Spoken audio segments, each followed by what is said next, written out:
Ahí está.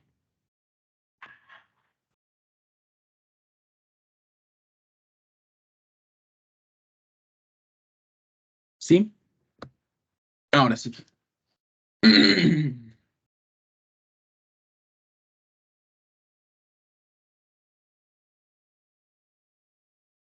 Ok, bueno, vamos a comenzar con el tema del día de hoy. Ajá. La vez pasada vimos los mecanismos básicos relacionados con la concentración y dilución de la orina, ¿no?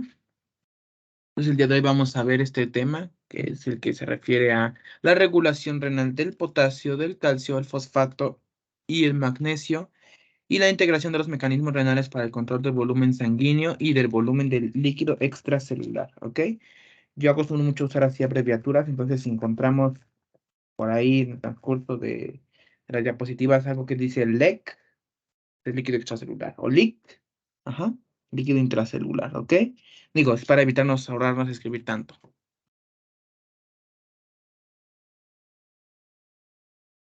Ujú, muy bien. Bueno, primero vamos a hablar sobre la regulación y la excreción, regulación de la excreción y concentración del potasio en el líquido extracelular. Ajá. ¿De qué trata este mecanismo de regulación?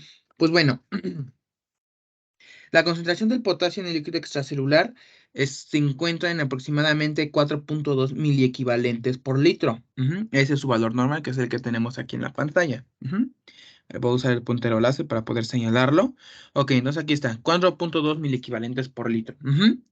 Y pues en muy raras ocasiones esa concentración cambia, ¿no? Es muy raro que se altere. Los cambios más grandes que se han podido registrar en situaciones normales es de más o menos 0.3 miliequivalentes por litro. ¿Ok? Se requiere de un control muy preciso de la concentración del potasio porque hay muchas funciones de las células que son muy sensibles a la concentración de potasio. Ujú. Si la concentración de potasio en el líquido extracelular aumentara solamente 3 miliequivalentes por litro, podría causar arritmias cardíacas. Y si hubiera una concentración mucho mayor que eso, causaría paro cardíaco o fibrilación. ¿Ok? Y es lo complicado de que suba o baje, que las alteraciones graves, ¿no? Del potasio. Ujú. Sí, hay muchas funciones, muchísimas funciones. Ajá. Hay muchas funciones que están reguladas por la concentración de potasio. ¿Ok? Bueno, continuamos entonces. Ajá. Hay una dificultad, hay cierto, digámoslo así, cierta dificultad, ¿no? En la regulación del potasio. Ujú. Sí, digo, el potasio es muy importante que esté bien regulado, pero, digámoslo así, que hay una cierta dificultad en la regulación del potasio en el líquido extracelular. Ujú. El 98% del calcio, digo, del potasio total que tenemos en el cuerpo, ajá, está dentro de las células. Ujú. Podemos ver que hay mm, una concentración plasmática de 4 miliequivalentes por litro de potasio en el líquido extracelular, pero dentro de las células hay una concentración de 140 miliequivalentes por litro. Ujú.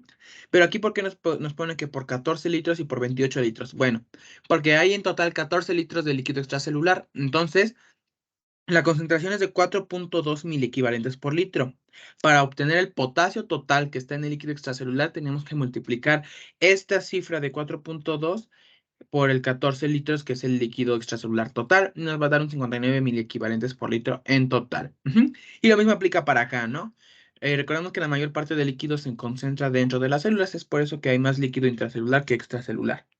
Una vez aclarado esto, ajá, regresamos a lo que estábamos, recordando que el potasio, bueno, el 98% del potasio, ajá, está localizado en el líquido extracelular, digo, en el líquido intracelular, ¿ok? El potasio está, el 98%, la mayoría del potasio está en el líquido intracelular. Ujú. De modo que lo que pasa, de modo que lo que pasa en estos casos es lo siguiente. Bueno, en un adulto de 70 kilogramos, que es el promedio que siempre se considera, un adulto de 70 kilogramos, que va a tener esos 28 litros de líquido intracelular, que corresponde a 40% del peso corporal, y 14 litros de líquido extracelular, que corresponde a 20% del peso corporal. Entonces, aproximadamente 3.920 equivalentes de potasio se encuentran dentro de las células y solamente 59 equivalentes están fuera de las células, como es lo que vemos en pantalla. Ujú. Además, en una sola comida, bueno, nuestros alimentos pueden llegar a tener aproximadamente, ajá, 50 milivalentes en cada comida. En un ser humano en promedio, la ingesta diaria de potasio se encuentra entre 50 y 200 equivalentes de potasio por día, ¿ok? Sin embargo, si no se elimina rápidamente el potasio del líquido extracelular, ese exceso en la ingesta, o eso, bueno, sí, ese exceso en la ingesta diaria, ajá, podría causar una hiperpotasemia o hipercalemia, ¿no? Que es lo que conocemos como un aumento de la concentración plasmática de potasio. Y caso contrario, en el otro extremo, una pequeña pérdida de potasio en el líquido extracelular podría causar una hipocalemia o hipopotasemia grave, ajá, que es cuando la concentración de potasio baja. Y desgraciadamente el cuerpo humano no cuenta con con respuestas de compensación rápidas y eficientes, como en el caso de otras sustancias. En el caso del potasio no compensa de manera tan rápida, ¿no? No puede compensar de manera tan rápida estas variaciones graves en la concentración de potasio. ¿Ok? Ahora, la regulación del potasio, depende casi que exclusivamente de la función renal. ¿Y por qué depende más de la función renal? Bueno, solamente hay un 5 a 10% de excreción fecal de potasio.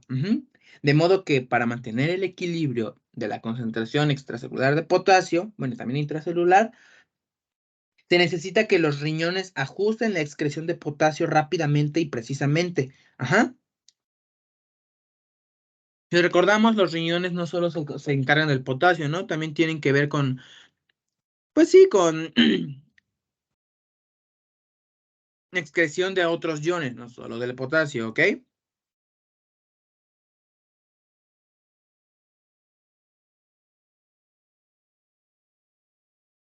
Pues entonces podemos ver ambas situaciones en esto del potasio.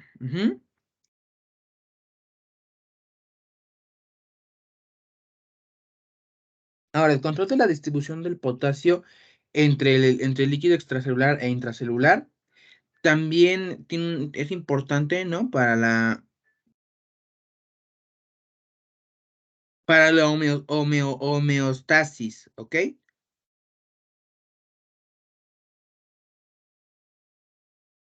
Entonces, para poder regular, eh,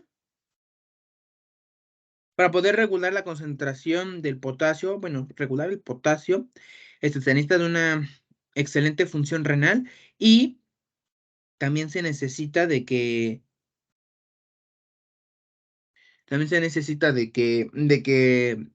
se distribuya de manera adecuada, ajá, entre entre el líquido intracelular y el líquido extracelular, ¿ok?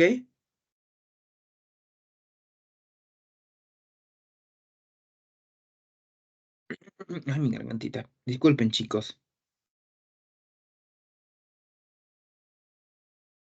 Muy bien.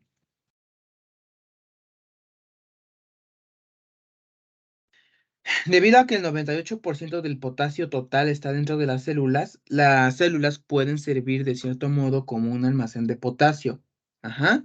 Este, si hay un exceso de potasio en el líquido extracelular, este entra a las células para ser almacenado ahí hasta que se vuelva a necesitar, ¿no? Hasta que se ocupe, ¿ok?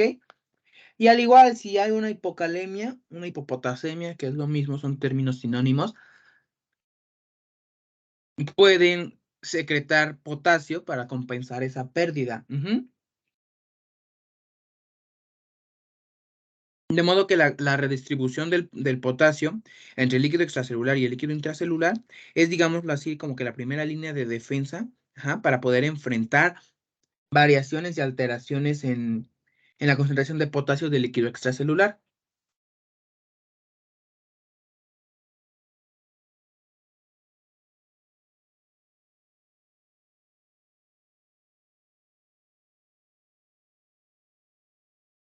Muy bien, vamos a ver un poco sobre los factores que pueden alterar la distribución del potasio entre el líquido intracelular y el líquido extracelular. Ujú. Vamos a ver algo así como la regulación de la distribución interna del potasio, ¿no? Es lo que nos interesa justo ahora. Ujú. Y bueno, tras ingerir una comida rica en potasio, la que ustedes quieran, ya más adelantito sí vamos a hablar un poquito sobre las, ¿cómo se llama? Este, la, los alimentos ricos en potasio. Ajá. Muy bien. Entonces, tras la ingesta de una comida rica en potasio, ¿qué es lo que vamos a observar? Ujú. Si no existiera ningún mecanismo regulador de la concentración de potasio en el cuerpo, después de una comida rica en potasio, la concentración de este ion aumentaría hasta niveles mortales, ajá, hasta niveles mortales. Pero pues para prevenir esta situación, ¿qué es lo que hace nuestro cuerpo? Lo que hace nuestro cuerpo es inmediatamente introducir el potasio al interior de la célula, porque pues ya hemos visto que las células actúan como un almacén de potasio, ¿no? Un almacén de potasio y de esta manera se previenen los efectos adversos de un exceso de potasio extracelular. Ujú. Supongamos una comida rica en fruta y verdura, ujú, trae consigo 40 mil equivalentes de potasio, ¿ok? Ahora, eso en un volumen de líquido extracelular de 14 litros aumentaría la concentración de potasio normal aproximadamente unos 2,9 mil equivalentes por litro si el potasio permaneciera en el líquido extracelular. Y recordemos, ¿no? Que el nivel normal de potasio, la concentración plasmática normal de potasio es de 4,2 mil equivalentes por litro. Entonces, si la concentración aumentara 2,9 mil equivalentes por litro, sería alrededor de 7,1 mil equivalentes por litro. Y ya vimos que un aumento de 3 a 4 mil equivalentes por litro causaría arritmias. Y si siguiera aumentando, causaría fibrilación cardíaca o un paro cardíaco, ¿no? Llegaría hasta esa gravedad, ¿ok? Y bueno, sin embargo, pues el cuerpo es una máquina excelente, excelente diseño y bueno, la mayor parte del potasio que se ingiere inmediatamente y rápidamente pasa al interior de las células. Ajá. Para que los riñones puedan eliminar el exceso de potasio que se quedó fuera de las células. Pero la mayoría de potasio entra, ¿no? Al interior de las células, ajá, para que pueda ser, pues pueda ser retirado de la circulación, ¿no? Y podamos evitar los efectos adversos del potasio, ¿ok?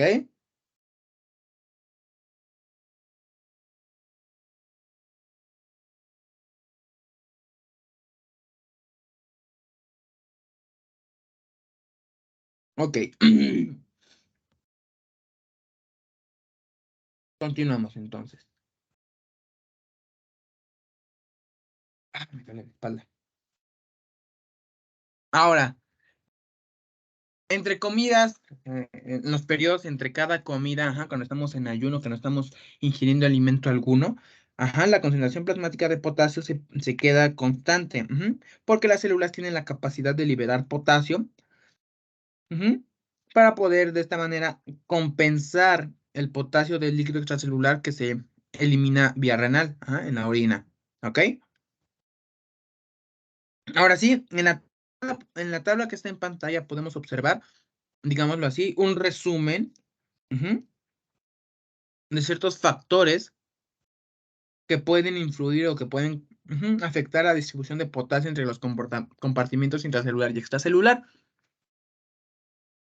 Ok, y quiero que veamos que hay ciertas sustancias que introducen, que tienen la capacidad de introducir potasio al interior del líquido extracelular, al interior de las células. Ajá. La primera de ellas es la insulina. La insulina, que vemos que es una hormona muy importante en la regulación de la glucemia, pero sin embargo también es importante, ¿ok? Porque también tiene la función, cumple una función especial de introducir potasio al interior de las células. Ajá. Entonces, si llega un paciente con una, pues sí, una, ¿cómo se le dice? Una, creo que es una, ay, ¿cómo se le llama? ¿Cómo se le llama? Ok, un paciente diabético tipo 1 mal controlado, incluso un paciente diabético tipo 2 también mal controlado y llegue al hospital, ¿no? Llegue al hospital con una cetoacidosis diabética tremenda. ¿Qué es lo que nosotros debemos de hacer, o se supone que es lo que nosotros debemos de hacer como clínicos? Ujú. Lo que se le va a dar de primera mano, ¿ok? Es inmediatamente insulina, ajá, porque de esta manera disminuimos la glucemia y a la vez ayudamos para que ¿cómo se le llama? ¿Cómo se le llama? El potasio entre a las células, porque en un paciente con cetoacidosis diabética, ¿qué es lo que va a pasar? Pues va a haber potasio fuera, ¿no? Entonces hay que meterlo también. Y es por eso que se les administra insulina. Tiene doble efecto benéfico, ¿no? Porque nos ayuda a normalizar la glucemia y también nos ayuda ¿cómo se le llama? Pues sí, nos ayuda a normalizar la glucemia y a introducir el potasio al interior de la célula y de esta manera, pues sí, evitar que cause daño, ¿no? Que haya alguna anomalía o cause alguna patología, ¿ok? La aldosterona, pues ya la hemos visto, ya hemos hablado un poquito sobre el eje renina-angiotensina. Aldosterona, ajá. Ya hemos hablado sobre este eje, lo hemos estudiado en histología, en bioquímica y también ya ahorita en fisio ya lo vimos. Ujú. Toda pues lo que la función que tiene, cómo se activa este eje, cómo se activa la secreción de aldosterona. Un estímulo beta adrenérgico, ahorita vamos a ver cada uno. Las alcalosis, deficiencia de insulina, deficiencia de aldosterona, que son prácticamente lo contrario, ¿no? Y bueno, la insulina, ahora sí. La insulina va a ser una hormona que ya hemos estudiado, es una hormona que hemos estudiado, ya hemos analizado en pues sí, ¿cómo se le llama? En clases anteriores y en materias anteriores, y ya hemos visto que la insulina es una hormona muy importante para la regulación de la glucemia, ¿ok? Ya la hemos visto, ya la hemos estudiado. Ajá. Entonces, bueno, la insulina va a estimular la actividad de una enzima llamada ATPasa que tiene la capacidad de degradar ATP. Ajá. Es una bomba sodio-potasio ATPasa, ¿ok? Y pues la insulina tiene la capacidad de estimular esta bomba. Ajá.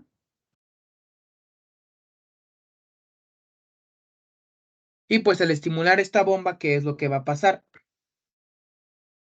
A la vez que introduce a la vez que introduce glucosa al interior de la célula, pues obviamente también va a meter potasio, ¿no? También va a introducir potasio al interior de la célula.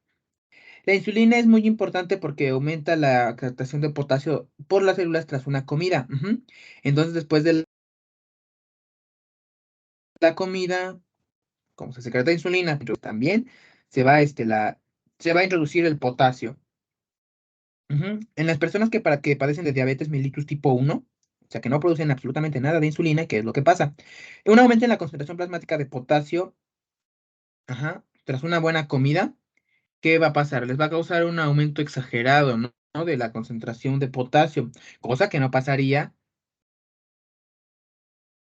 cosa que no pasaría en un paciente sano, ¿no? En un paciente, pues sí, normal, ¿no? Sí que no padece de esta enfermedad.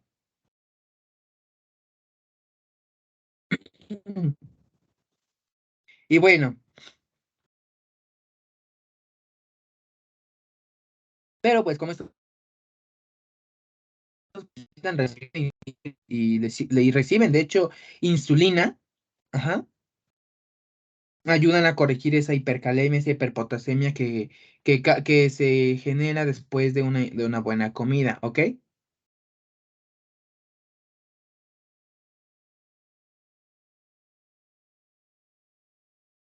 Bueno, continuamos.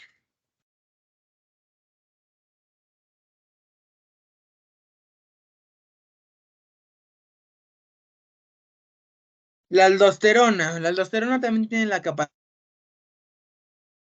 de captación de potasio por las células. Ujú. Una mayor ingesta de potasio estimula la secreción de aldosterona, ¿ok?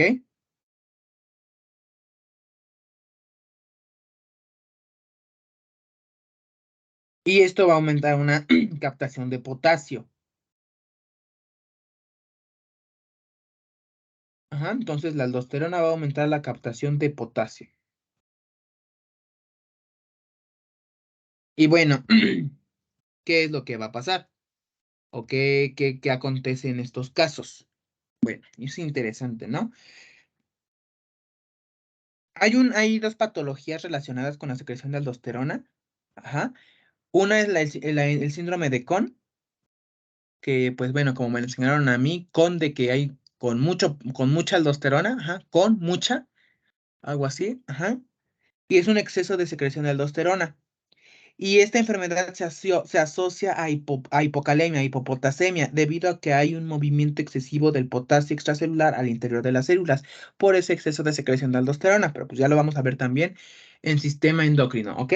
Ahora, ¿qué es lo que va a pasar en el caso contrario? Porque hay una enfermedad que es todo lo contrario al síndrome de Con. Hay pacientes que presentan enfermedad de Addison, que no hay nada de aldosterona, o si hay es una cantidad muy deficiente. ¿Y qué va a pasar en el caso de estos pacientitos? Pues en el caso de estos pacientitos va a haber hipercalemia, hiperpotasemia, porque va a haber una acumulación de potasio excesiva en el líquido extracelular y va a haber una retención renal de potasio. Ujú. Entonces les digo, están ambos puntos, ¿no? El exceso de aldosterona y la deficiencia de aldosterona. Ujú. Y ambos son patológicos. Ambos son patológicos.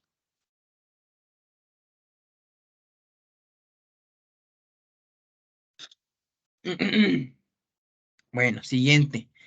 La estimulación beta adrenérgico aumenta la captación de potasio por las células. No se preocupen por la... Van a ver en farmacología. Ujú. Sin embargo, quiero que pongamos especial atención en estas catecolaminas que están en pantalla, que es la adrenalina y la noradrenalina, o epinefrina y norepinefrina, que son las catecolaminas más importantes, ¿no?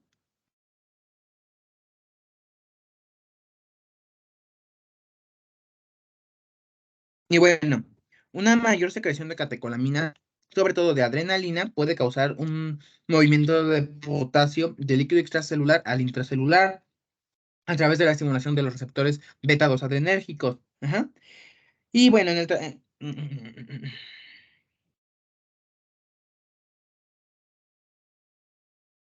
ujú. Y sin embargo, hay patologías como la hipertensión, donde se administran algunos medicamentos beta bloqueantes como el propranolol. Y el propranolol va a causar que el potasio salga de las células y va a haber una cierta tendencia a la hipercalemia, a la hiperpotasemia. Ajá.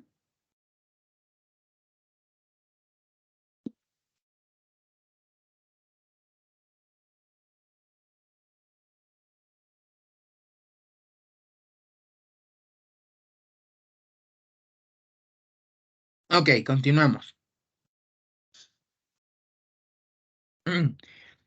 Ok, las alteraciones ácido básicas pueden causar cambios en la distribución del potasio.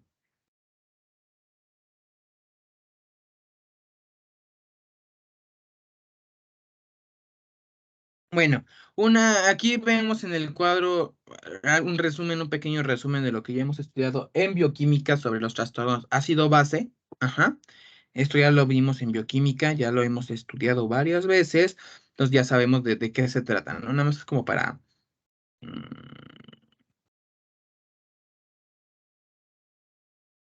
Nada más es como para un repasito, ¿no? Nada más como para que se acuerden qué es lo que pasa en cada uno de los trastornos metabólicos. Ujú. Y bueno, la acidosis metabólica, ¿qué es lo que va a causar? Va a causar un aumento en la concentración extracelular de potasio, porque va a haber una salida de potasio de las células y, pues bueno, el caso contrario, que es la alcalosis metabólica, va a causar una reducción en la concentración de potasio en el líquido extracelular. Ujú. Sin embargo, pues no se sabe así a ciencia cierta, no se sabe exactamente por qué una acidosis o una alcalosis tiene la capacidad de alterar pues el movimiento, ¿no? ¿Cómo se dice? Del potasio, ¿no? No se sabe por qué los hidrogeniones tienen una influencia sobre la distribución del potasio. Sin embargo, se piensa que hay un efecto, la mayor concentración de potasio que causa una hipofunción, una disminución de la actividad de la bomba sobre potasio ATPasa, lo que pues reduce la captación celular de potasio y pues va a elevar su concentración extracelular.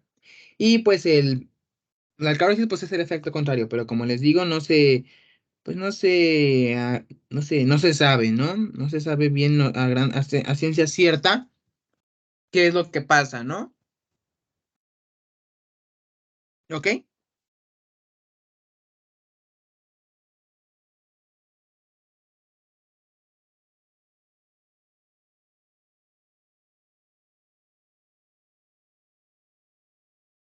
Ok. Ahora, la lisis celular aumenta la concentración extracelular de potasio. Pues es lógico, ¿no? La célula se destruye y ¿qué es lo que pasa? Pues todo lo que estaba al interior de la célula va para afuera. Ujú. Todo se sale. Todo se sale. Ajá. Todo ese potasio que estaba dentro de la célula se sale, ¿no? Cuando está es lisada. Pues a medida que se van destruyendo las células, hay grandes cantidades de potasio que estaban dentro de ellas y se liberan al líquido extracelular. Esto puede causar en cierto modo una hiperpotasemia acentuada si hay una destrucción grave de varias células en un tejido, por ejemplo, una lesión muscular grave, la lisis de eritrocitos o en un golpe muy fuerte, ¿no? Porque el golpe destruye células, entonces un golpe muy fuerte causaría este tipo de problemas, ¿ok?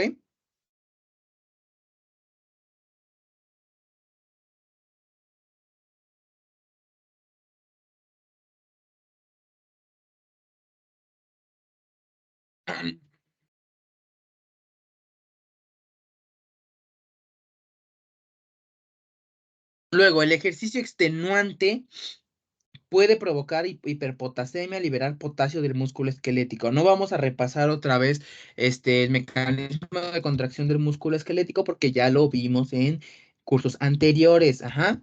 Sin embargo, durante el ejercicio prolongado, el potasio se libera del músculo esquelético y pasa al líquido extracelular.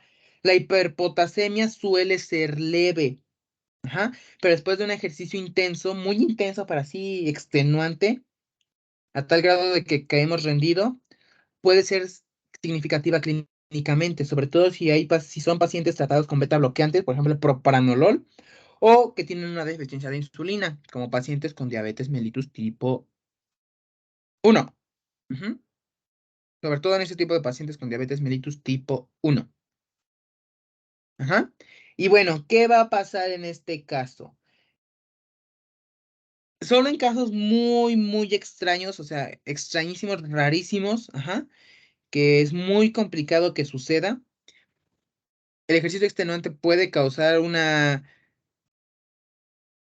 ¿cómo se dice? Una toxicidad acá, ¿no? Solo en casos muy raros y se necesita de mucho, mucho potasio. Ujú. De hecho, se ha visto que normalmente le ocurre a personas que no están acostumbradas a hacer ejercicio y de repente se ponen a hacer ejercicio, pero bastante, bastante, bastante bastante fuerte, solo en esos casos es cuando pasa este daño, ¿no? Esta hiperpotasemia por ejercicio extenuante, ¿ok?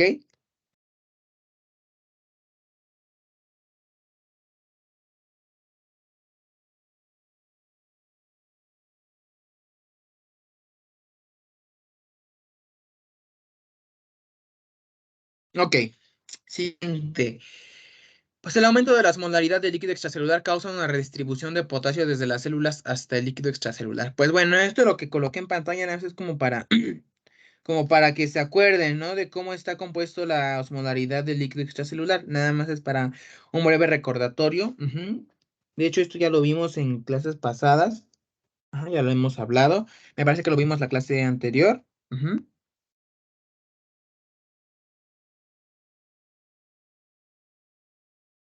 Entonces, pues ya no vamos a detenernos mucho en hablar sobre esto. Sin embargo, pues el aumento de la osmolaridad en el líquido extracelular causa un flujo osmótico de agua fuera de la célula. Ajá.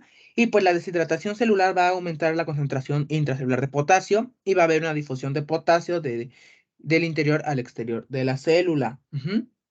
Y pues por lo tanto va a aumentar la concentración extracelular de potasio. Ujú. Y bueno, la reducción de la osmolaridad en el líquido extracelular va a tener, obviamente, un efecto opuesto, ¿ok?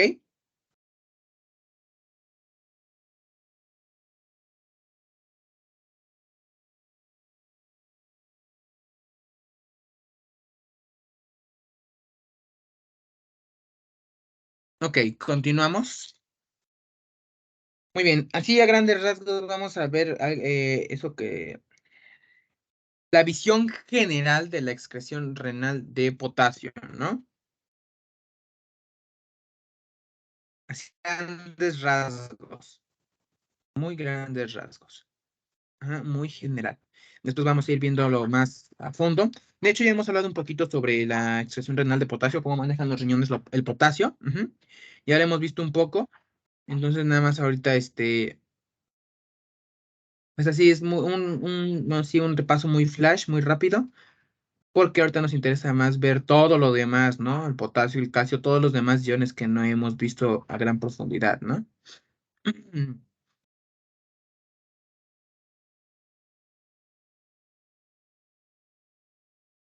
Bueno, la excreción de potasio en el riñón está determinada por la suma de tres procesos, que son algunos procesos que ya vimos.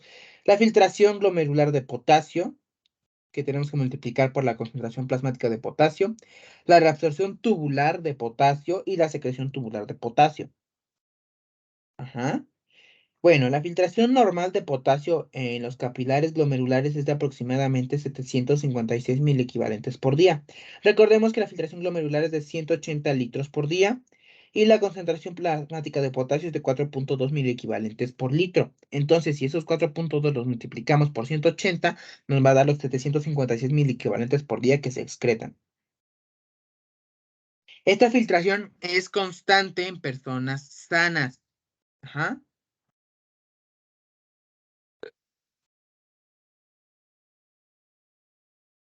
Ajá. Esta excreción es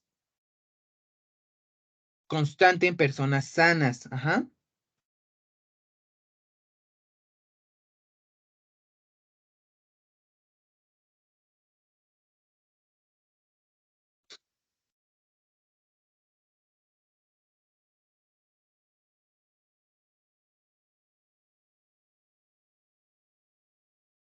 Bueno, recordemos que el riñón tiene ciertos mecanismos de autorregulación de la filtración glomerular y es por eso que hay una precisión en la regulación del potasio. Y no solo del potasio, ¿no? De todo lo demás. Sin embargo, en caso de nefropatías graves donde hay una reducción bastante acentuada, bastante severa de la filtración glomerular, puede causar una acumulación de potasio y por lo tanto una hiperpotasemia. Ujú. Aquí en la figura que tenemos en pantalla podemos ver un resumen de cómo lo manejan los túbulos, cómo manejan los túbulos el potasio en condiciones normales. Aproximadamente el 65% del potasio que se filtra se reabsorbe en el túbulo proximal. El siguiente 25 a 30% se reabsorbe en el asa de Henle, sobre todo en el segmento grueso ascendente, ajá, donde el potasio es, perdón, es transportado, es transportado en cotransporte con el sodio y con el cloro. Y bueno, en el tubo proximal y en el asa de Henle es donde más se reabsorbe potasio y normalmente ese poquito de ese potasio que se reabsorbe ahí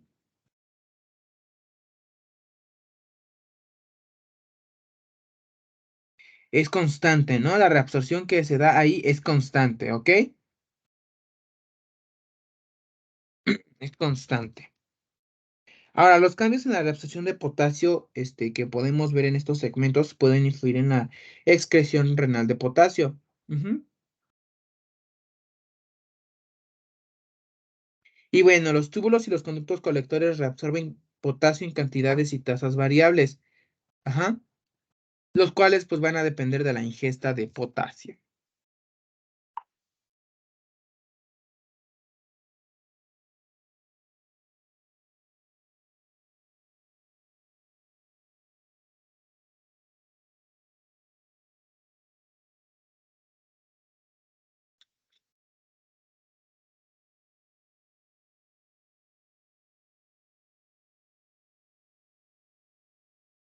Está. Bueno, la secreción variable de potasio en los túbulos distales y colectores actúa como mediadora en la mayoría de los cambios diarios en la excreción de potasio, ¿ok?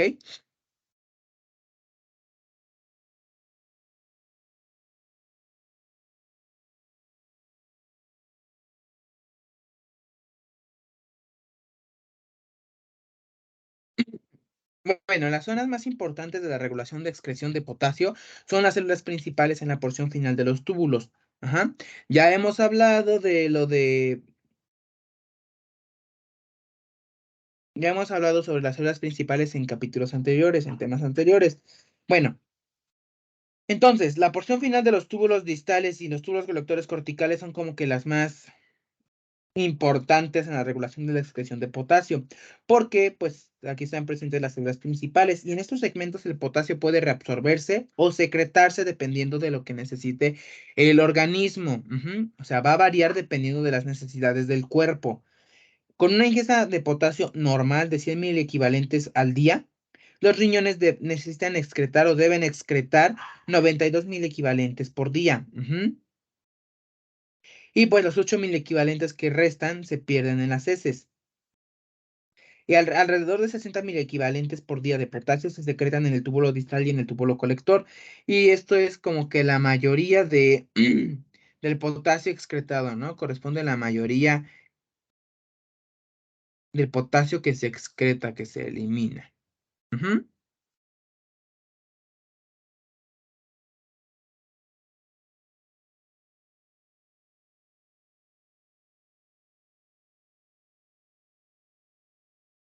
Muy bien. Y bueno, ante una ingesta elevada de potasio, la excreción extra requerida de potasio se consigue prácticamente aumentando la secreción de potasio en el túbulo distal y en el túbulo colector. Ujú. De hecho, en personas que consumen una dieta muy, pero muy exageradamente rica en potasio, su excreción supera la cantidad de potasio que se filtró.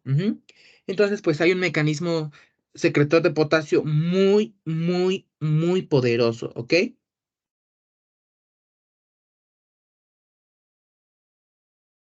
Y cuando la ingesta de potasio es baja, la secreción de potasio en el túbulo distal y el túbulo colector disminuye, lo cual reduce la excreción urinaria de potasio. Y bueno, también hay una reabsorción neta de potasio por parte de las células intercaladas en el segmento distal de la nefrona. Y pues bueno, la excreción de potasio se reduce a menos del 1% del potasio, este, en el caso de una deficiencia grave de potasio, ¿no?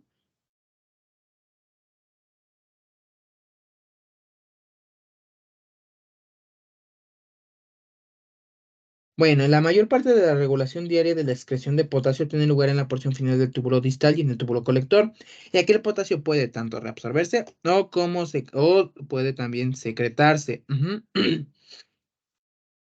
dependiendo de la necesidad del cuerpo, ¿ok?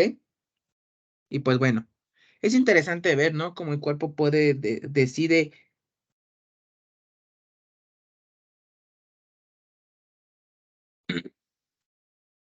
Es interesante ver cómo el cuerpo humano puede determinar qué tanto potasio necesita y cuando no necesita, pues eliminarlo, ¿no? Es interesante.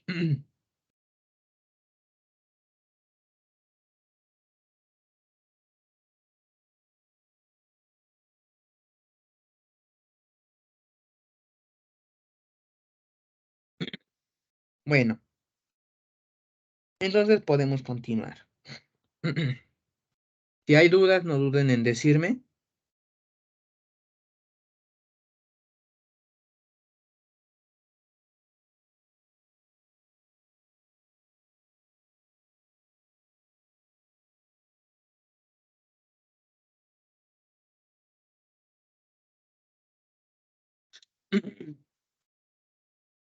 Muy bien. Las células principales de la porción final del túbulo distal y del túbulo colector cortical secretan potasio. Ya lo hemos visto, ya lo hablamos en clases anteriores, entonces pues haz como un repasito general y ver cómo se relaciona, más bien más específicamente, ¿no? Con el potasio, ¿ok?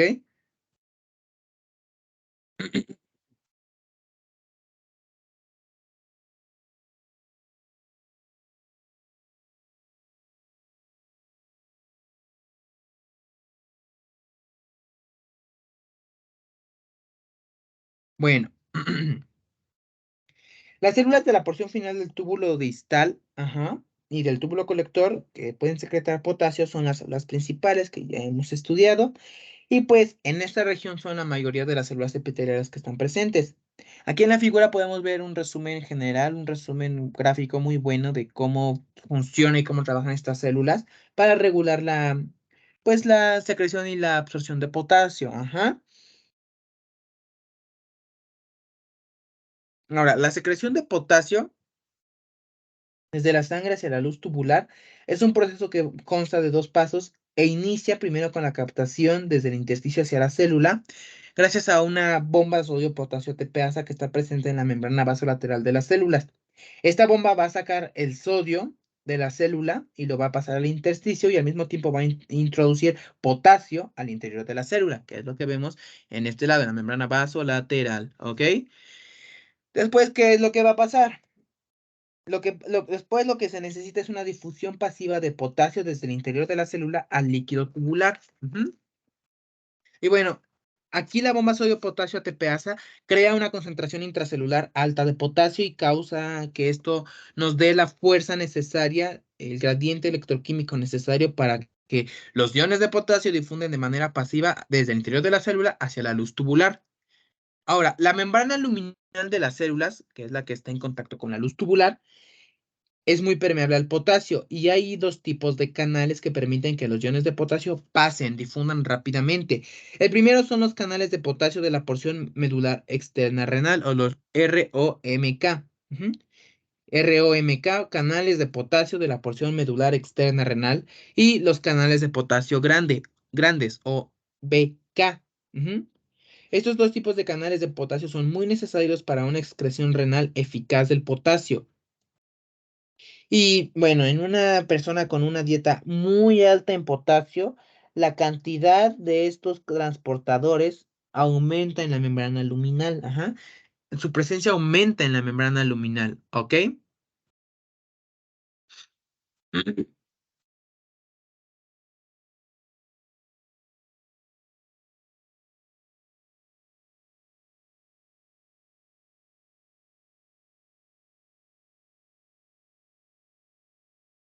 Ouch.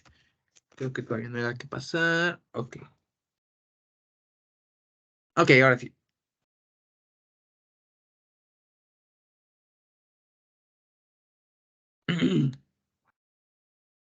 Bueno, vamos a ver el control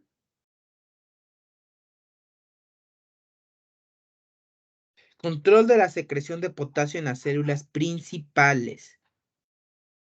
Ajá.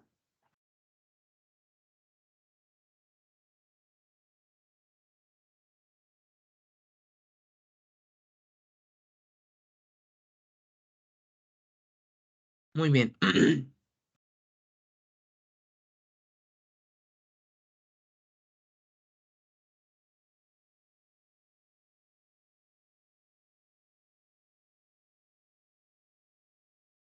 Bueno, control de la secreción de potasio en las células principales. Hay tres factores principales que pueden controlar la secreción de potasio en las células principales de la porción final del túbulo distal. Ajá. El primero es la actividad de la bomba sodio-potasio ATPasa, que es la que tenemos del lado izquierdo en la parte superior, es esta. En segundo lugar, el gradiente electroquímico para la secreción de potasio, aquí ilustrar el gradiente electroquímico. Y en tercer lugar, la permeabilidad de la membrana luminal para el potasio, o sea que deja pasar muy fácilmente este ion. Y bueno, estos tres determinantes o estos tres factores determinantes de la secreción del potasio tienen ciertos reguladores, ajá, ciertos factores reguladores. Y pues no se preocupen, ahorita los vamos a ver.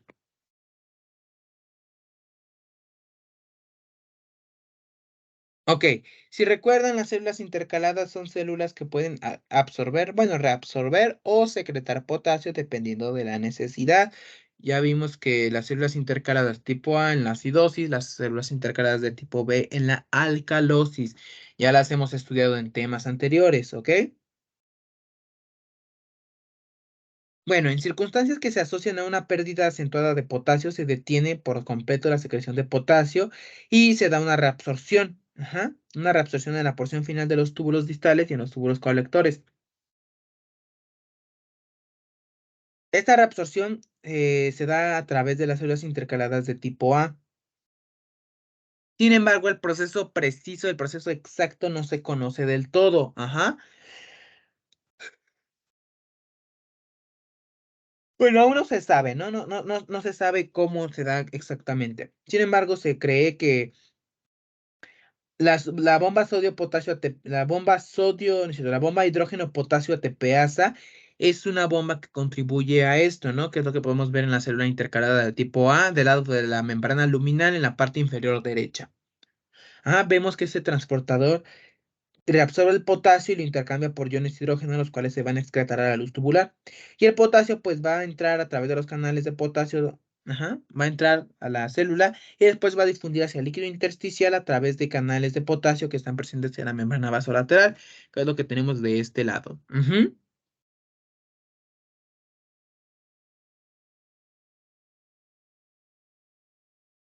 Ahora, la cantidad, el número de transportadores de hidrógeno potasio TPasa en las células intercaladas se va a potenciar, se va a aumentar cuando hay un agotamiento de potasio y por lo tanto hay una hipocalemia, una hipopotasemia, ¿no? Y esto pues, va a causar un aumento en la secreción de iones de hidrógeno y va a causar que haya una alcalosis, ¿ok? Bueno, sin embargo, en una persona sana, en condiciones normales, la reabsorción de potasio por estas células intercaladas tiene un papel importante. Pues sí, es importante, pero es muy poco importante, solo en condiciones normales. Esta bomba empieza a trabajar más, ¿no? Cuando hay una...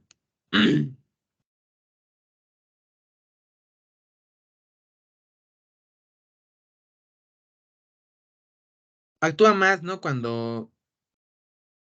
Ay, ¿cómo se dice? Cuando hay una acidosis, ¿ok?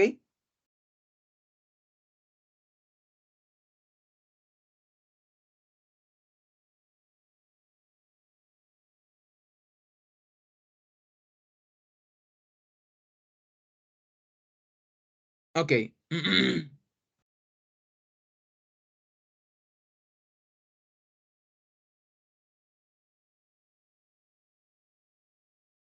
Bueno. Y bueno, ya las células intercaladas, cuando hay un exceso de potasio en los líquidos corporales y por lo tanto, bueno, entran a actuar las células intercaladas de tipo B, las que vimos que actúan en el caso de la alcalosis. Y pues esas células intercaladas de tipo B que tienen, pues tienen función totalmente opuesta a las células intercaladas de tipo A. Ujú.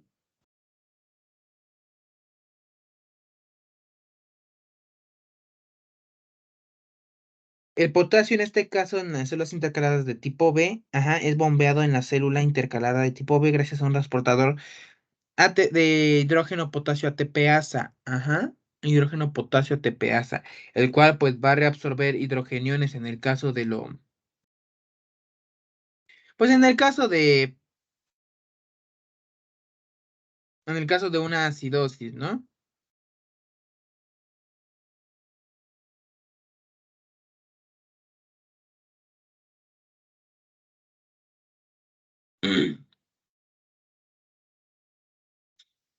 Bueno, y en este caso, pues el potasio, una vez que es introducido a la célula, pues para ser expulsado, pues va a difundir a través de canales, ajá, que están en la membrana luminal de la célula y pues así es así como se elimina, ¿no? Como se excreta, ¿ok?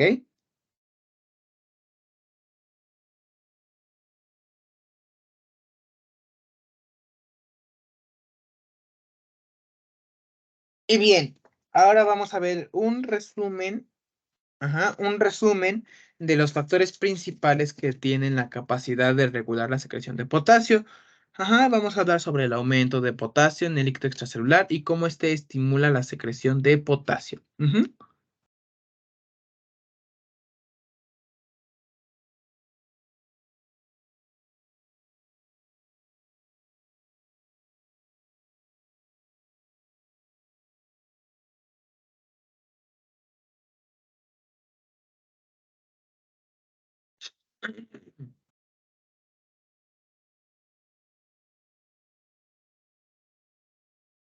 Bueno, ya que la regulación normal de la excreción de potasio es resultado de los cambios de la secreción de potasio en las células principales, ajá, vamos a hablar como que de los factores principales que influyen en la secreción de potasio, pero en estas células, en las células principales, ajá. Y los factores más importantes que estimulan la secreción de potasio en las células principales son, en primer lugar, el aumento de la concentración de potasio del líquido extracelular, en segundo lugar, el aumento de la aldosterona y en tercer lugar, un aumento en el en el flujo tubular. Ahora, un factor que reduce la secreción de potasio es el aumento de la concentración de ion hidrógeno. Ajá, cuando hay una acidosis, se reduce la concentración de potasio. ¿Ok?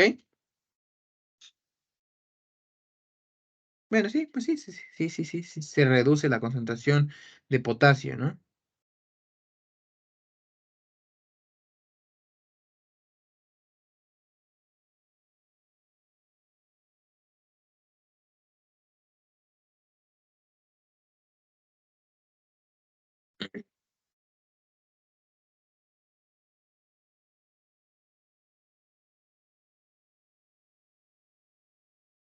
Y bueno, vamos a ver que el aumento de la concentración de potasio, pues estimula la secreción de potasio, obviamente, ¿no? Obviamente. La secreción de potasio en la porción final de los túbulos distales y en los túbulos colectores va a ser estimulada directamente por un aumento de la concentración de potasio del líquido extracelular, lo que va a aumentar la excreción de potasio, que es lo que vemos en la figura 34. Ujú.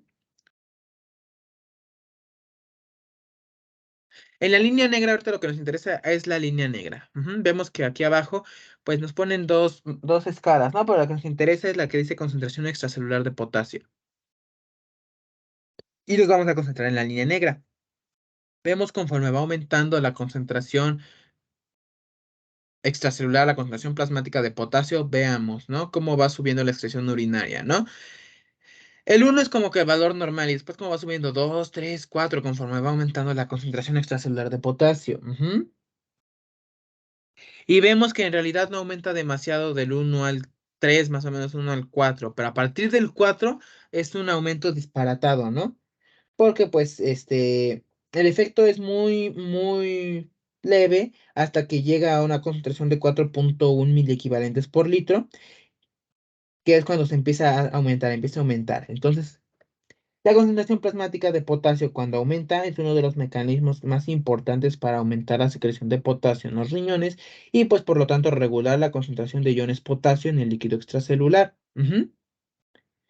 Es lo que podemos observar que pasa en un aumento en la ingesta de potasio y de la concentración de potasio del líquido extracelular. Y pues vamos a ver que estimula este, la secreción de potasio a través de cuatro mecanismos importantes. El primer mecanismo importante es que el aumento de la concentración de potasio en el líquido extracelular va a estimular a la potasio ATPasa. Ajá.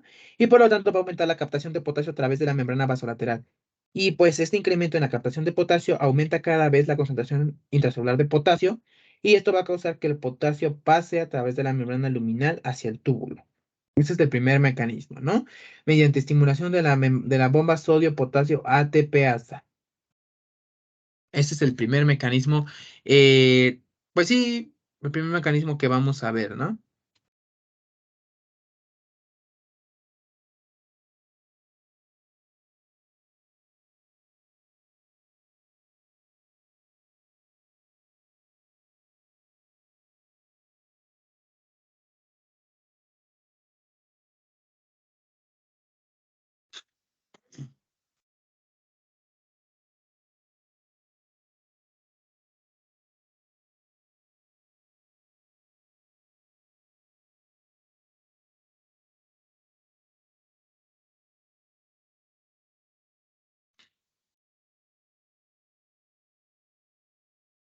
Bueno, el segundo mecanismo que vamos a observar o que vamos a ver es que el aumento de la concentración de potasio en el líquido extracelular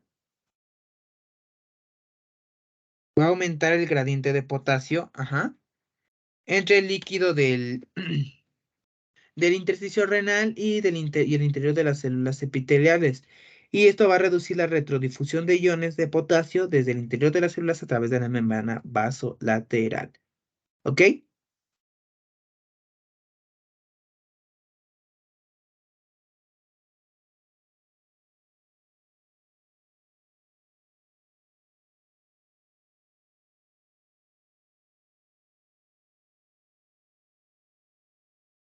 El tercer mecanismo es el aumento de la ingestión de potasio que estimula la síntesis de canales de potasio y por lo tanto su translocación desde el citosol, o sea que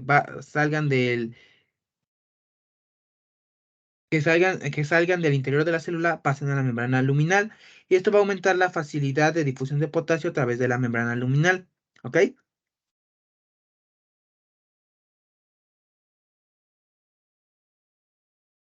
Y por último, el cuarto mecanismo importante o relevante que vamos a ver es el aumento de la concentración de potasio estimula la secreción de aldosterona. Ujú. Estimula la corteza suprarrenal para que secrete aldosterona, ¿ok? Y esto pues va a estimular aún más la secreción de potasio y pues ahorita lo vamos a ver en la siguiente diapositiva. Ajá. Entonces, vamos a ver qué tiene que ver la aldosterona con la secreción de potasio y cómo el aumento de secreción de potasio, digo, de aldosterona, va a aumentar también la secreción de potasio. Ujú.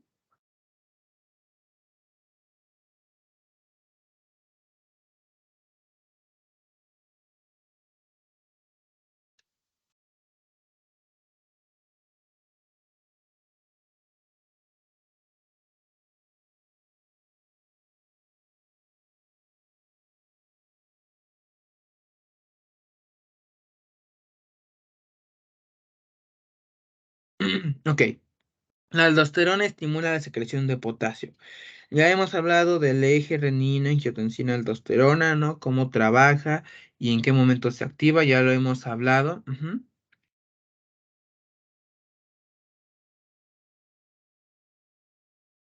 Entonces, pues bueno, vamos a ver lo que tiene que ver ¿cómo se dice? La aldosterona con con la secreción de potasio, ¿ok?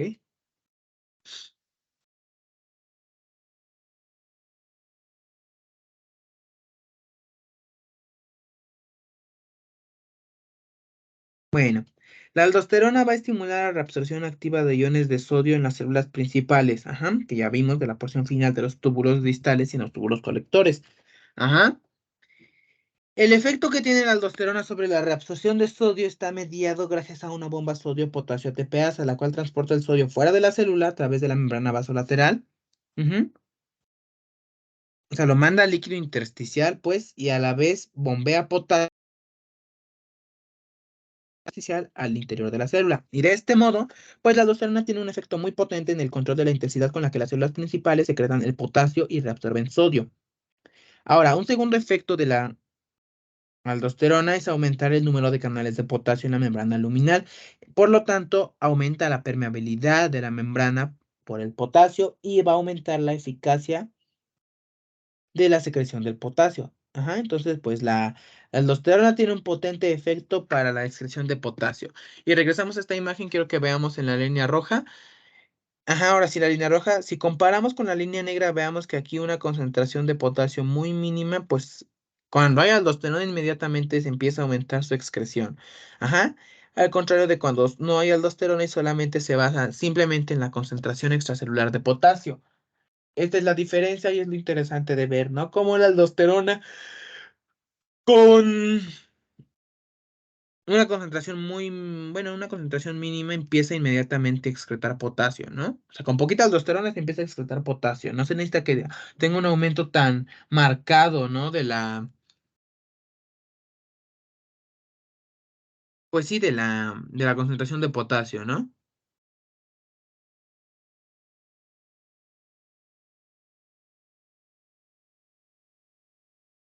Muy bien.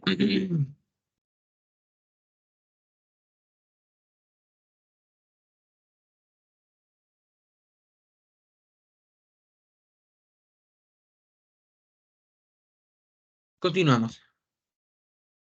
Bueno, esto ya lo vimos, nada más era como para, no me regresé una diapositiva para poder ver qué tiene que ver, ¿no? ¿Qué tiene que ver la aldosterona con la secreción de potasio, ¿no?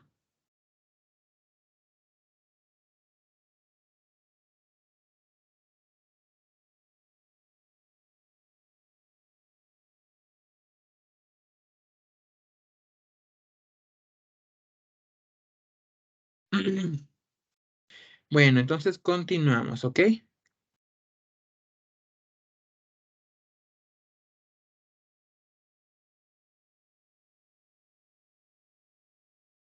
Muy bien.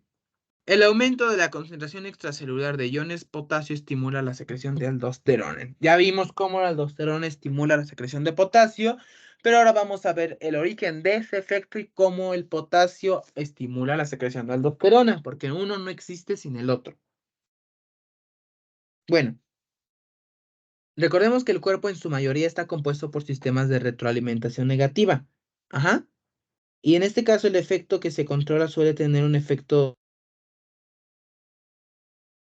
de retroalimentación sobre todo el controlador. Ujú. Ahora, en el caso del sistema de control de aldosterona y potasio, donde se regula la excreción de potasio y la secreción de aldosterona, la secreción de aldosterona de la glándula suprarrenal va a estar controlada por la concentración extracelular del ion potasio. Ujú. En la figura del lado izquierdo superior, en la figura 35, vamos a ver que un aumento de la concentración plasmática de potasio de 3.000 equivalentes por litro tiene la capacidad, ¿no? De aumentar la concentración plasmática de aldosterona desde 0 hasta 60 nanogramos cada 100 mililitros. Ajá. Una concentración 10 veces superior a la normal. O sea, veamos, ¿no? Vamos a analizarlo. Veamos que aquí está la concentración sérica de potasio en la parte inferior. Vemos que está 3.5, 4.5, 5, así, ¿no? Y la concentración plasmática de aldosterona en nanogramos cada 100 mililitros, 10, 20, 30, ¿no? Vemos que aquí al 3 pues como que no hay no hay secreción, ¿no? De aldosterona. Ajá. Sin embargo, si la concentración plasmática de potasio, que está aquí en lo normal bueno, no, pues sí, en un nivel normal de 3.54, si la concentración plasmática de potasio aumenta solamente 3.000 equivalentes por litro, o sea, hasta aquí 6.5, observemos cómo inmediatamente se dispara la secreción de aldosterona, ¿no? De 0 nanogramos se pasa todo esto hasta que llega a 60, más o menos 60, 65 nanogramos. Ajá, casi ya pegándole al 70. Ajá. ¿Cómo es posible que el potasio con tan ligeras variaciones tenga un efecto tan potente sobre la aldosterona?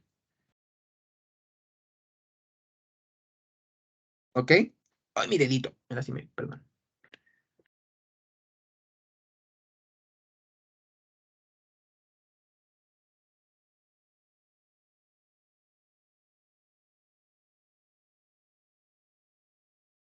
Ahora, el efecto de la concentración de iones de potasio para poder estimular la secreción de aldosterona es parte de un sistema de retroalimentación que regula la excreción de potasio, que es lo que vemos en la figura 36, que es lo que está del lado derecho.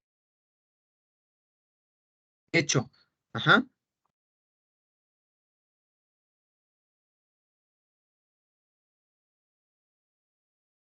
Y bueno, vamos a ver que en este sistema de retroalimentación va a haber un aumento en la concentración plasmática de potasio. Ajá. Y esto va a estimular la secreción de aldosterona. Y por lo tanto, pues va a incrementar la concentración plasmática de aldosterona, que es lo que vemos en el bloque número 1. ¿Ah? Es lo que está aquí. Vamos a verlo así, por bloques, ¿no? Ajá. Pues sí, ese aumento de la concentración de potasio va a generar un aumento de la concentración de aldosterona, lo del bloque número 1. Ahora, el incremento de la concentración de aldosterona en la sangre va a causar un aumento de la excreción de potasio en los riñones. Y pasamos al bloque número 2. Ajá, aldosterona y la excreción de potasio. ¿Cómo? La concentración de aldosterona nos va a decir o va a aumentar la excreción renal de potasio. Ajá, conforme va aumentando la concentración de aldosterona, a la par va a ir aumentando la excreción renal de potasio, como podemos ver en este bloque número 2. De seguido a esto, el aumento de la excreción de potasio va a reducir la concentración de potasio del líquido extracelular a valores normales. Ajá, aquí en el círculo número 3 y en el bloque número 4. ¿Ok? Y este mecanismo de retroalimentación es sinérgico con el efecto directo del aumento de la concentración extracelular de potasio. Ajá, que es lo que vemos aquí abajito. O sea, estas gráficas, esto que vemos en pantalla, es en conjunto un sistema muy potente para poder regular la secreción de potasio y de aldosterona. Ajá. En la imagen 36 es como un resumen muy bueno, un excelente resumen de todo lo que ya hemos visto sobre regulación de potasio, ¿no? Digo, es muy general, no hablamos sobre muchos mecanismos, sobre las células involucradas, pero es muy bueno, ¿no? Para estudiar. Ujú. Entonces empezamos otra vez. Concentración de potasio. Vemos que aquí, conforme aumenta la concentración de potasio, va a aumentar la secreción de aldosterona. Ujú.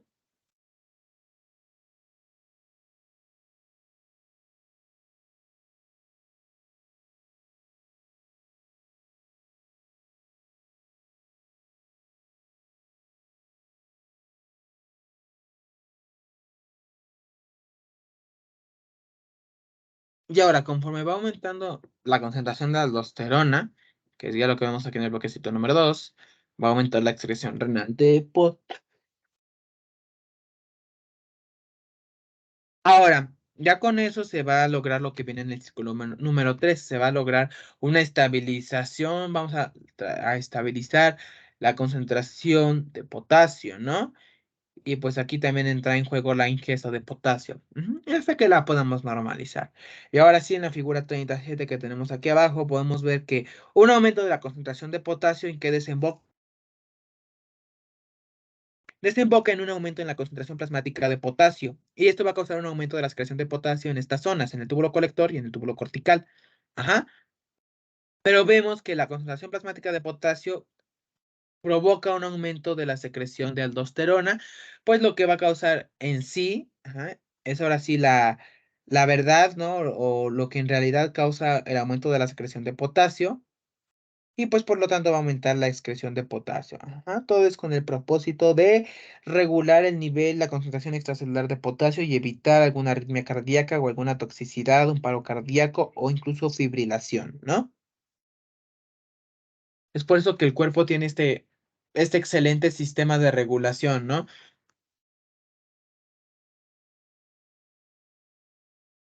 Ok. Y bueno, el bloqueo del sistema de retroalimentación de la aldosterona va a afectar la regulación del potasio. Ujú. Ya lo vimos este bloqueo del sistema de aldosterona en temas anteriores, pero ahora vamos a hablar cómo se relaciona con la excreción de potasio. Ujú. En casos donde no se secreta aldosterona, como en el caso de pacientes con enfermedad de Addison, donde hay ausencia, bueno, puede haber cantidades muy bajas de aldosterona o prácticamente nula la concentración de aldosterona.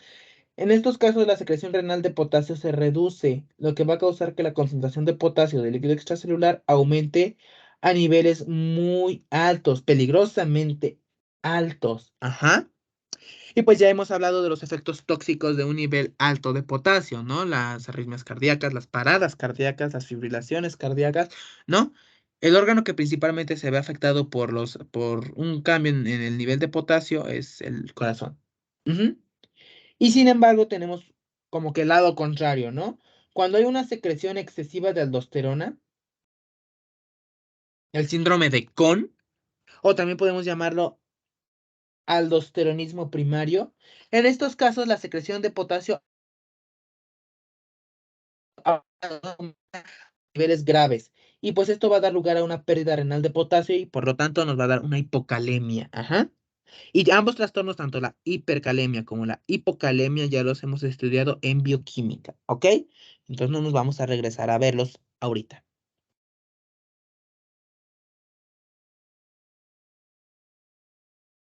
Ahora, además del efecto que tiene la aldosterona para excretar vía renal el potasio, la aldosterona también tiene la función de aumentar la captación celular de potasio.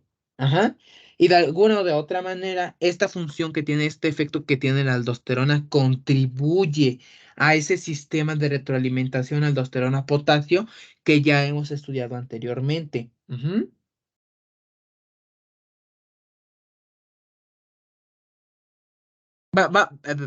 En la imagen se nos demuestra, ¿no? La regulación del potasio en pacientes sanos, en un caso normal, ajá, que es la línea roja, corresponde a la línea roja, donde todo funciona a la perfección, y la línea azul nos muestra el sistema de la aldosterona bloqueado. Ajá, y quiero que observemos, ¿no? Que de manera cuantitativa, ¿no? ¿A qué se refiere? Veamos. La línea roja, que es lo normal, vemos que la ingestión de potasio, aquí está. 30, 60, 90, 120, 150, 180, 210 mil equivalentes por día. Recordemos que la ingesta normal es de 100.000 equivalentes por día y la concentración plasmática de potasio normal es de 4.2 mil equivalentes por litro. Ajá. Ahora, ¿qué pasa cuando el sistema de aldosterona funciona muy bien? Ajá. Podemos ver que la concentración plasmática de potasio no cambia demasiado, ¿no? Veamos que aquí está 4.2 y aquí está 4.4. Entonces, cambiará, ¿qué les gusta? De 4.2 a 4.3, pero no pasa hasta 4.4. Entonces, la concentración de aldosterona de potasio se queda estable, ¿no? Está muy bien controladita. Pero, ¿qué pasa en casos donde el sistema de aldosterona está bloqueado o no hay aldosterona? Vean, ¿no? Cómo la concentración de aldosterona sube rápidamente con la ingesta de potasio, ¿no? O sea, veamos que en el nivel normal no importa que se consuman 210 mil equivalentes de potasio por día, la concentración plasmática se mantiene constante, ¿no? Pero cuando la aldosterona no está funcionando como debería de funcionar, veamos cómo la ingesta de potasio afecta gravemente la concentración plasmática de potasio e inmediatamente se empieza a elevar. Ajá. Esto que está ilustrado en la línea azul podríamos verlo en la enfermedad de Addison. Digo, no es cierto. Ah, no, sí, en la enfermedad de Addison, donde no hay aldosterona. Sería una buena manera de ilustrarlo. Y el caso contrario, la enfermedad de Cohn o el síndrome de Cohn, donde hay un hiperaldosteronismo, veríamos si pudiéramos pintar, vamos a colocarlo con una línea de otro color. ¿Qué les parece color amarillo? Ajá. Sería el caso contrario. Sería algo así, ¿no? Cuando hay un paciente con la enfermedad de Cohn, o sea, con exceso de aldosterona. Ujú. Y aquí en esta imagen, pues podemos resumir muy bien lo que pasaría en tres tipos de situaciones, ¿no? La situación normal, enfermedad de Addison con el sistema de aldosterona bloqueado y enfermedad de Cohn con un exceso de aldosterona.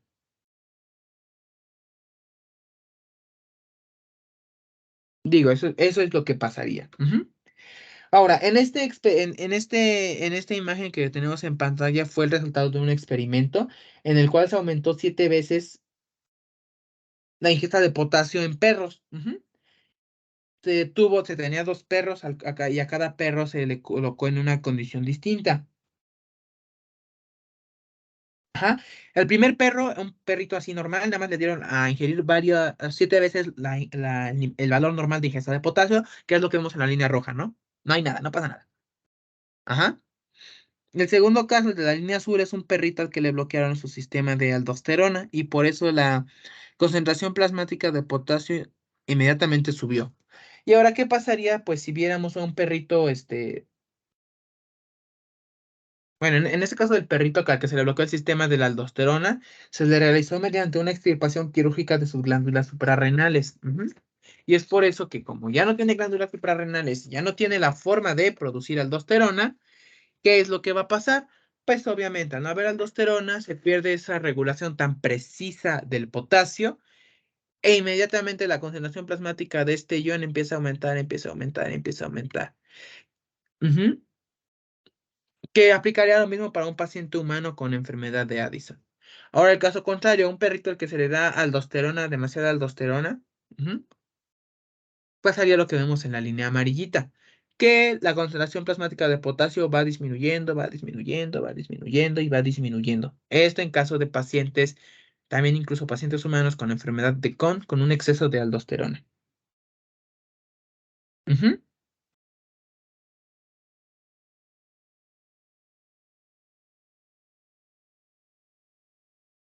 Y bueno, pues nada más recalcarles, ¿no? Que con la aldosterona, a pesar de que se aumentó 7 veces la ingesta diaria de potasio, la concentración plasmática no varió demasiado, ¿no? Al contrario del caso en el que se le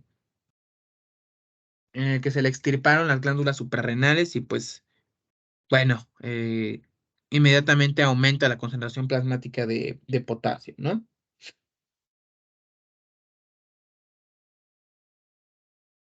Vemos que aquí en el sistema, cuando el sistema de la aldosterona está bloqueado, el incremento en la ingesta de potasio aumenta un incremento mucho mayor, ajá, de la concentración de potasio en plasma. Vemos que sube de 3,8 miliequivalentes, ajá, por litro y sube hasta prácticamente 4,7, ya está cerquita ya del 4,8 miliequivalentes por litro, ¿no? Entonces, pues en un paciente que no tenga, bueno, que se le haya tenido que extirpar las glándulas suprarrenales o que no pueda producir aldosterona por alguna razón, en un paciente donde no hay aldosterona, la concentración de potasio, el control de la concentración de potasio se ve deteriorado, se ve muy afectado, ¿ok?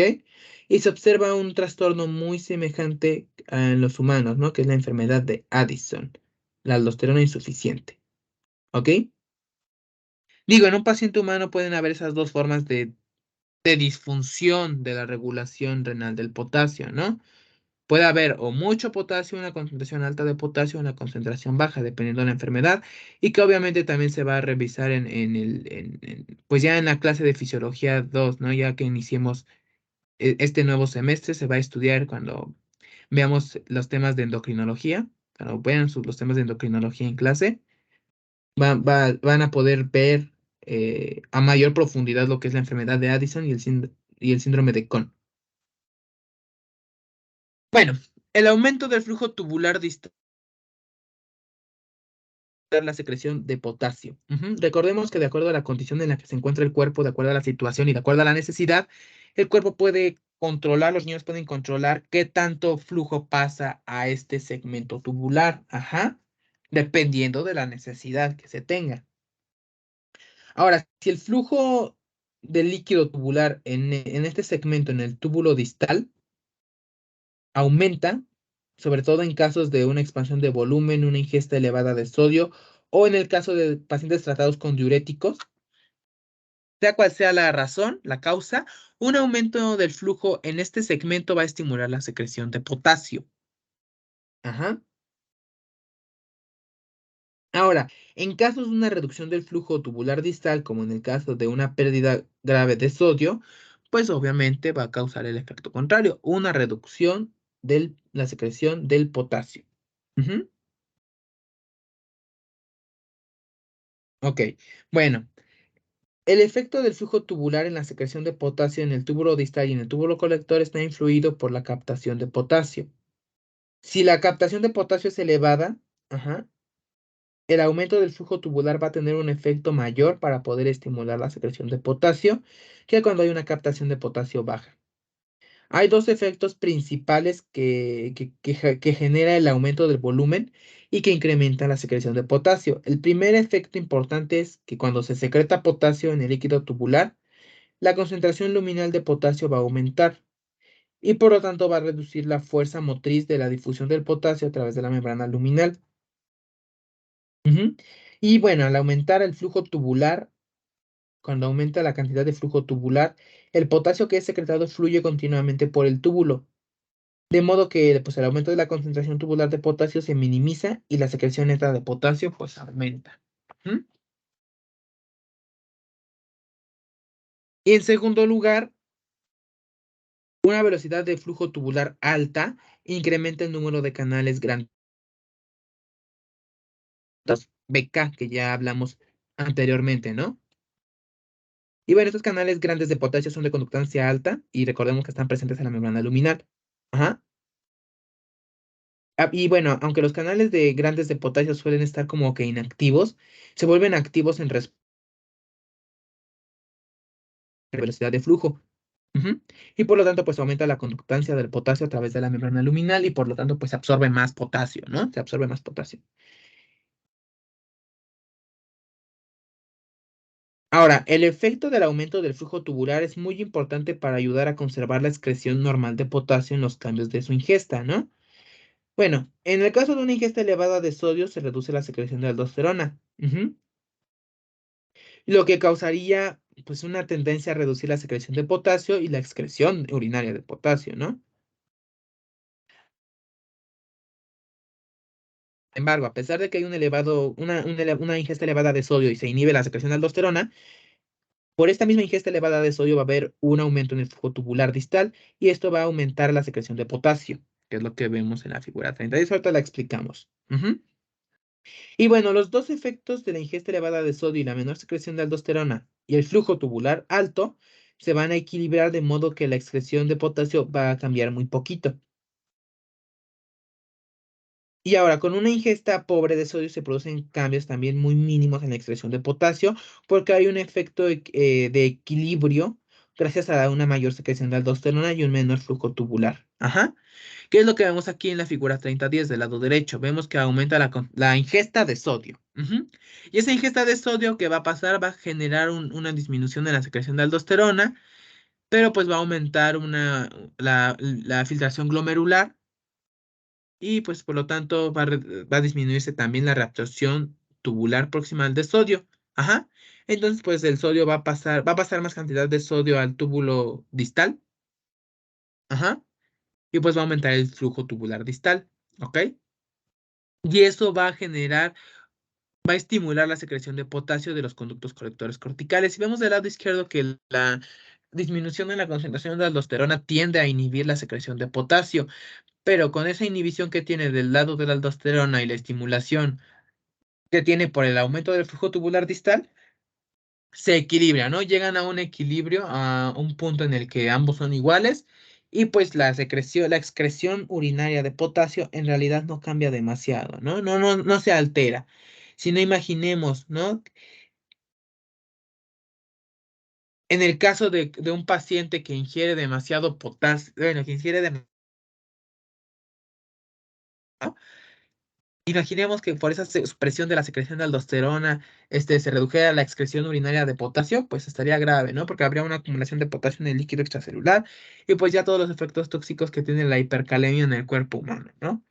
Sin embargo, pues gracias a ese aumento del flujo tubular distal que estimula la secreción de potasio, se va a equilibrar con el otro, que es la inhibición.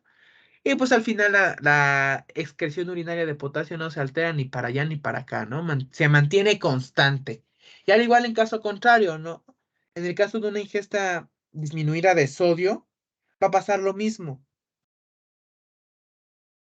Como va a haber poquito sodio, se va a estimular el sistema renina, angiotensina, aldosterona, va a haber secreción de aldosterona para poder reabsorber el sodio y la aldosterona va a causar la excreción de potasio, ¿no? Entonces, imaginemos ese caso contrario, ¿ok? Vamos a cambiar un colorcito del puntero. Vamos a colocar un color negro. Ajá, entonces supongamos aquí que hay una disminución de la ingesta de sodio. A ver, vamos a rayarlo para que no nos confundamos. Entonces tenemos una disminución en la ingesta de sodio. ¿Qué va a pasar con la filtración glomerular? Pues también va a disminuir, ¿no? ¿Qué va a pasar con la aldosterona? En este caso va a aumentar. ¿Qué va a pasar con la reabsorción tubular? También va a aumentar. El flujo tubular distal, en vez de aumentar, ¿qué es lo que le va a pasar? Va a disminuir. Ajá. En este caso, va a haber una inhibición por este lado, pero va a haber una estimulación por este lado. Y al igual que en el caso anterior, no va a cambiar para nada la excreción de potasio. Todo se va a mantener en equilibrio.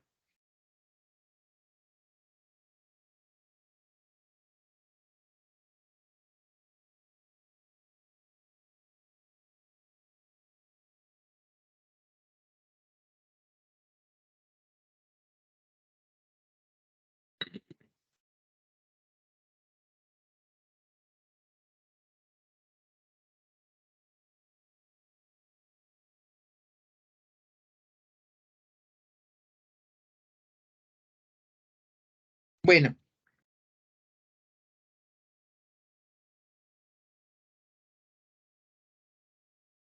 bueno, la acidosis aguda reduce la secreción de potasio.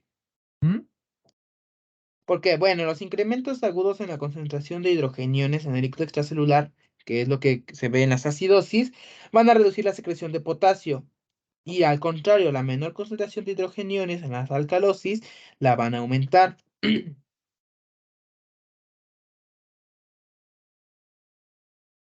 El principal mecanismo por el cual el aumento de la concentración de hidrogeniones inhibe la secreción de potasio es porque reduce la actividad de la bomba sodio-potasio ATPasa. Ajá.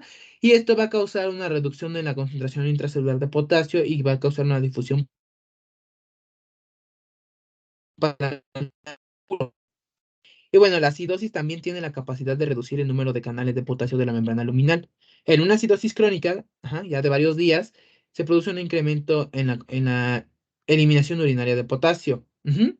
Y bueno, el mecanismo de este efecto se debe porque hay un efecto de la acidosis crónica que inhibe la reabsorción tubular proximal de sal y de agua, y esto va a aumentar el volumen de estos solutos que llega al nivel distal y estimula la secreción de potasio.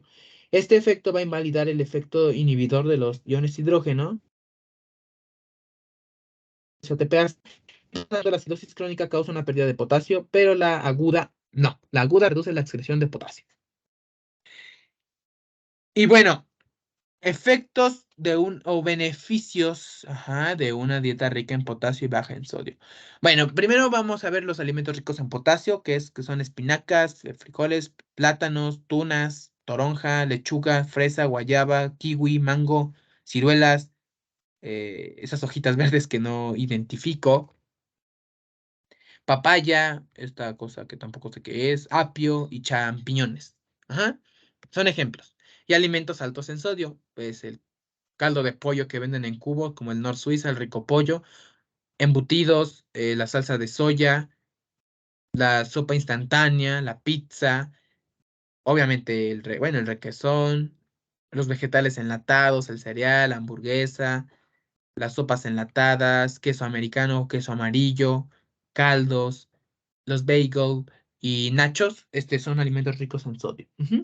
Durante la mayor parte de la historia humana, la dieta típica de los seres humanos ha sido baja en sodio y rica en potasio. Ajá. Recordemos que antes no existían todos estos alimentos procesados. Frutas, verduras. Ujú. Y bueno, en situaciones actuales, pues ya es muy común comer alimentos enlatados, alimentos procesados que llevan excesivas cantidades de sodio. Ajá.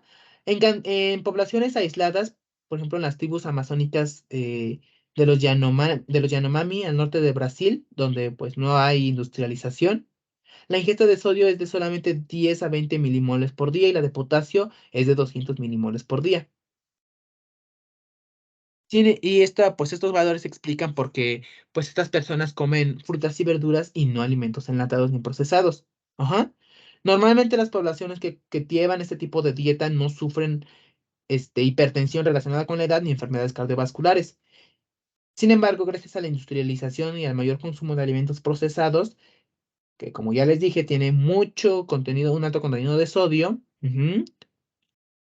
hay un aumento en la ingesta de sodio y por lo tanto una disminución en la ingesta de potasio. En la mayoría de países industrializados, el promedio de consumo de potasio es de 30 a 70 milimoles por día y el de sodio de 140 a 180 milimoles por día. Ajá, hay ciertos estudios que han demostrado que la combinación de una dieta rica en sodio y baja en potasio aumenta el riesgo de hipertensión y de enfermedades cardiovasculares. Y una dieta contraria, una dieta rica en potasio, pero baja en sodio, no tiene los efectos contrarios porque reduce la presión arterial y el riesgo de accidentes cerebrovasculares, ajá, enfermedades de arterias coronarias y enfermedades renales.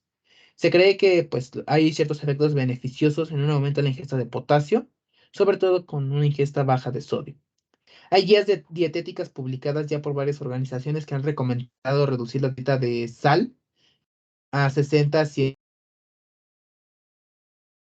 mililitros, 1.5 a 2.3 gramos de sal por día. Ajá, más o menos. Bueno, 1.5 a 2.3 gramos de sodio al día, o pues ya de sal, porque no podemos medir que la cantidad de sodio que comemos, pero sí la de sal, entre 3.8 y 5.8 gramos de sal por día. E incrementar la ingesta de potasio a 4.7 gramos por día. Esto en el caso de adultos sanos. Y pues bueno, chicos, creo que aquí le vamos a parar porque ya es tardecito. Ajá, y lo que nos resta es un buen montón de información.